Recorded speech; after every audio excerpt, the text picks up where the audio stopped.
This is why my motocross budget was flawed. So when I was racing, I was lucky enough to have parents that spent tens of thousands of dollars on making sure that I had new bikes, making sure that I had new gear, making sure that we were able to travel all around Australia, doing all the national titles most years, going and doing all the state rounds, doing the big opens, doing the club days, doing as much racing as humanly possible for 14 years of racing. There was even a stage there where I had 3 bikes. I had 2 RM125s that I was racing, a practice bike and a race bike, and then also a RMZ 250F as well. So I was able to ride 2 classes when we went and raced at the Nationals.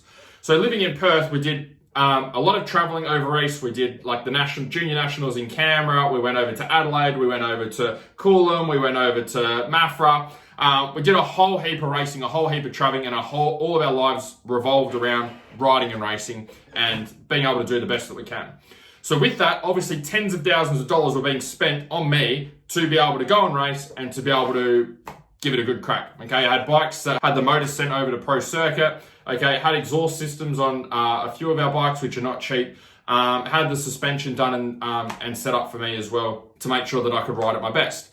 And so in saying that, all of that money, all those tens of thousands of dollars that I was lucky enough to have spent on me, I never feel like I got the results that I was actually capable out of on the bike. And the reason that I say that is because fitness for me was always the problem. Fitness was always the thing that held me back. I remember racing at Coolum and coming in and having like massive headaches. My legs were burning on the bike. I couldn't even stand up anymore, so I spent most of my time sitting down. I couldn't deal with the heat. I didn't have energy for the day. I wasn't hydrating properly. But still, we invested all of that time, effort, and money into getting the bikes ready and into traveling and getting to racing, rather than on the thing that needed to be fixed, the thing that was holding me back from getting the results that I felt that I was capable of, which was the fitness and energy side. And so when it came to that stuff, it was kind of like, I was lucky enough to have a gym membership later on, but in the early days, it wasn't even that. It's like, I used to go and do swimming with the club level, swimming down the road. There was times there where I did like spin classes.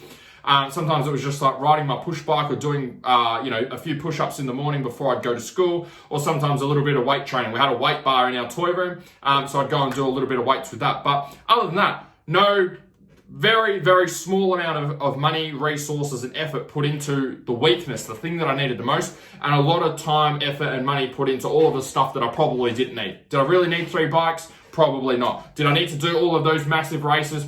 Probably not. Probably would have been better for me to cut back on some of those bigger races, take that money and put that into the fitness side and the energy side so I could fix that problem, become a better rider, and then once I had that nailed, then go back and start doing the bigger races once I know that I fix the thing that's actually holding me back. So in this video, I'm just going to give you 3 steps that I wish I'd used, I wish I'd known about. I was just oblivious to what was going on. No one had even brought it up. It wasn't something we thought about that is now crystal clear to me. So if I was to go back and race again, if I was to go back to when I was 10, 11, 12, 13, 14, 15, 16, 17, 18, 19 years old, this is the thing that I wish I'd known and wish I'd done. First step that I wish I'd done is I wish I'd come up with like clear goals of what I wanted to work towards each year. Like I always used to come up like with rough goals, but the methodology that I used was like, I want to give this year a good crack, or it'd be nice to be up there. I should have come up with like clear goals of like, hey, I want to go and race the state rounds and I want to be able to get top 10 this year. Or I want to be able to go and, do an enduro event and be able to finish top 50 at Hattah, okay, if I was a desert racer.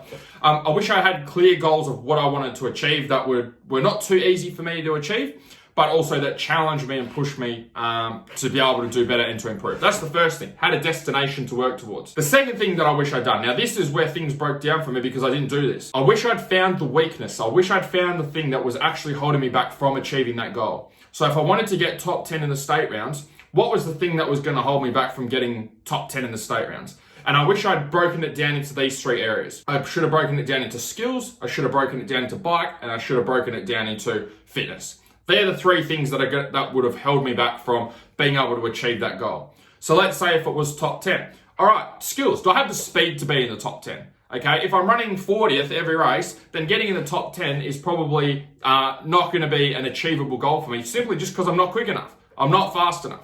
So maybe I need to go and get a skills coach or go and get a riding coach or get someone to help me with that side of things so I can actually be quick enough on the bike to be in the top 10. That's the weakness. The second thing is maybe it could be bike.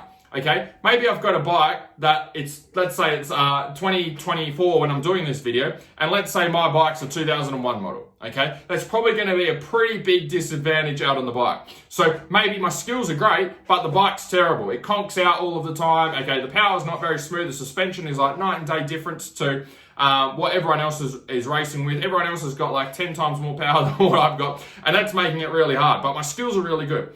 Then in other words, I need to get the bike updated, get the suspension sorted, go and get save for a new bike, find a way to be able to get better equipment to ride on so that I can perform. And then the third thing, which is the thing for me, which was fitness. No good having those first two if you don't have the third thing. You can have the brand new bikes like I had, okay? 3 bikes at one stage there, okay? The two 125s and the 250F, and still couldn't put in a full moto at race speed. And it had nothing to do with the equipment, it had nothing to do with the work pro circuit did to the motor, it had nothing to do with the suspension. It was just my body could not last for that long. I did not have the energy, I did not have the fitness, I did not have the strength, just because I wasn't doing the right stuff. And so even if I had the skills, I was only quick for a short period of time. Some of my best races were at club days, where the track was really smooth and the races were really short. Okay, some of my worst races were where the tracks were really long, the races were really long, like the junior nationals or like getting into seniors and doing the state rounds for 15 or 20 minutes and riding on really, really rough tracks. Okay, they were the ones where I'd do like a couple of laps out there and I'd feel like I'm dead and I would just try and survive the rest of the race. All my goals had gone out the window because all I was doing was trying to finish without making mistakes, without riding myself off. So to come back to how my racing budget was flawed is the way that we allocated money over the year, the tens of thousands of dollars, whereas it was just allocated to stuff that we were like, okay, cool, yeah, get a new bike, that'd be nice. Oh, get some, another set of brand new gear, even though you've got gear from last year. Oh, that'd be cool. Oh, let's go get the motor done. Oh, let's get, more stuff done on the suspension. Let's go and travel to the other side of Australia and do some races over there and get some more experience with those guys. Whereas what I should have done is I should have taken that money and perhaps maybe not traveled as much over race. Maybe cut out a few races for the year, put that budget into my fitness, into building up that skill set and getting better at that. Whether it was working with a personal trainer or working with a nutritionist or someone that could help me in that area so that I could get rid of my weak link. If I could get rid of my weak link then that would allow me to be able to have the best opportunity to be able to get towards my goal. But what I did is we put all of the money and resources into the stuff that wasn't actually helping me move forward. It was nice to have, it was cool to have new bikes every year. Everyone loves getting a new bike, but the problem was it wasn't the thing that I needed to be able to progress my riding and racing and get the results that I wanted to get.